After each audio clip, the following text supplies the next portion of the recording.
Here's a live look outside at Eugene on this sunny Friday. Right now, temperatures are topping 90 degrees. Good evening. I'm Danae D'Arcy, and for David and Jennifer, 90s again today, and things are only going to be slightly cooler this weekend. Let's get right to KVAL's Joe Ranieri in the Weather Center. What are we looking at, Joe? Yeah, more hot weather, but like you said, Danae, Well, vandals targeted a Eugene nonprofit overnight. Employees of the Relief Nursery came to work to find this.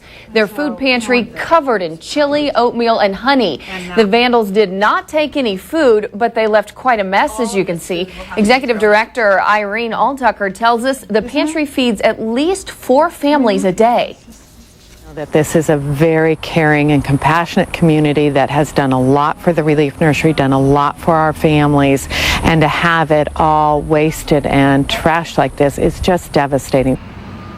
The Relief Nursery is a nonprofit organization that helps prevent child abuse. Eugene police say they have no suspects in the vandalism. If you want to help the Relief Nursery fill up the pantry again, you can drop off food and donations at their building at 25th and Chambers. Now to a KVAL follow-up. The Joel Courtney murder trial will not be held in Benton County. Courtney is accused of abducting Brooke Wilberger from a Corvallis apartment complex 5 years ago and killing her. The defense originally asked them to move the trial and then tried to pull the request. Today, a judge said the original request stands and the trial will not be held in Corvallis. The judge still has to rule on where it will move to. A man accused of torturing his pregnant girlfriend will spend almost 50 years in prison and 6 years in jail. The judge called 26-year-old Kevin Shannon Jones' actions pure evil as she read his sentence. Jones's convictions include burning the victim, pouring hot sauce in her eyes, and beating her with a wrench. A bicyclist died on Prairie Road just north of Eugene this afternoon after getting hit by a pickup truck. Deputies say a driver was passing the bike when the rider turned in front of the truck. They believe the victim is a homeless man and he died on scene.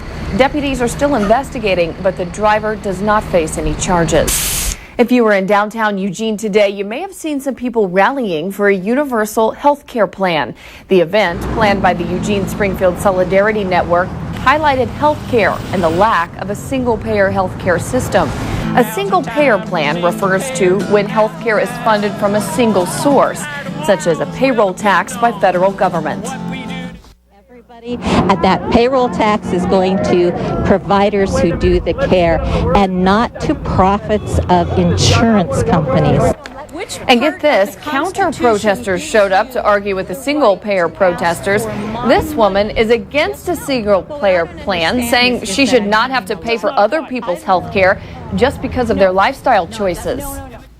Today, President Barack Obama said the country is making unprecedented progress on overhauling the healthcare system. He also urged lawmakers to put more cost-cutting measures in 2 bills in the House and Senate. Also today, 2 House committees moved forward on parts of their health reform bills. The president is still pushing lawmakers to vote on a plan before they leave for their August recess. In our new economy tonight, unemployment has hit 10% in 15 states, including Oregon. Oregon has an unemployment rate of 12.2% for June, the latest figure available. California was the only other western state to make that list with 11.6%. Michigan had the highest jobless rate for June, coming in at 15.2%. Now to a health alert. Doctors at Riverbend Medical Center in Springfield are treating 2 patients with confirmed cases of swine flu right now. They are also treating an additional 11 patients who have flu-like symptoms, but those cases are not confirmed as swine flu. Some of those patients are in intensive care right now. The Centers for Disease Control warn people to take precautions to prevent the disease from spreading. A wastewater treatment plant in Eugene is making some big changes, so only clean water makes its way into the Willamette River. KVAL's Addison Taylor shows us how. City officials remind boaters to avoid the area until work is finished, and that should be during the week of August 25th. Well, police from Washington think a missing baby and his father might be in Lane County. Take a look at this picture. This is 2-month-old Andrew Christensen. Police in Clark County, Washington say Andrew was taken by his parents in violation of a court order.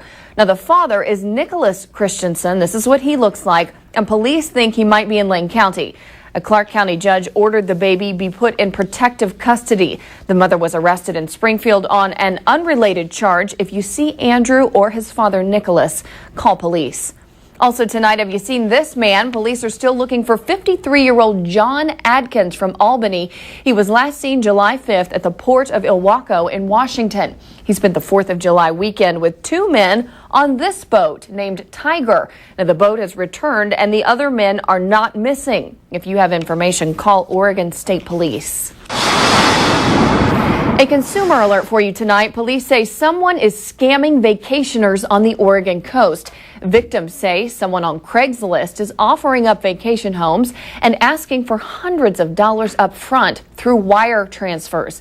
Detectives say they're getting a number of calls about similar scams. The Depot Bay Chamber of Commerce says it took a call from a woman who thought she rented a house for more than $2,000 cash, but the house does not exist.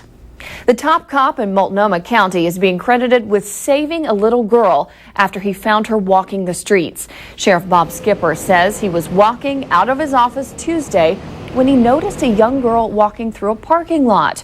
She was very small and alone, so he went to check on her. After talking to the girl, he determined she had been sexually abused.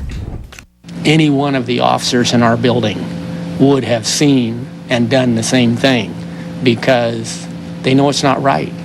You just do not see a little person out running around by themselves. Investigators made an arrest in the case and have charged the man with assault. The girl is now in protective custody. Well, changing gears, Da Vinci Days kicks off in Corvallis tonight. Organizers say the annual event held on the Oregon State Community Campus will feature more fun exhibits and artists than ever before. Tonight, the Cherry Poppin' Daddies will perform. They take the stage at 9 o'clock. Now, admission is $15 for adults. Kids 5 and under are free. And there's some more free fun in Eugene tomorrow, and it involves cannon blasts. 3, 2, 1. The Eugene Symphony is putting the finishing touches on its free outdoor performance tomorrow at the Cuthbert Amphitheater. Now the production features Tchaikovsky's 1812 Overture with the cannon blasts. The event is free tomorrow night starting at 8 o'clock. Coming up on KVAL News at 5 is bad economic news bumming you out. Well, some billboards popping up around the country could be the encouragement you need. Plus, what's in a name? Starbucks takes a different approach with a neighborhood coffee shop in Seattle.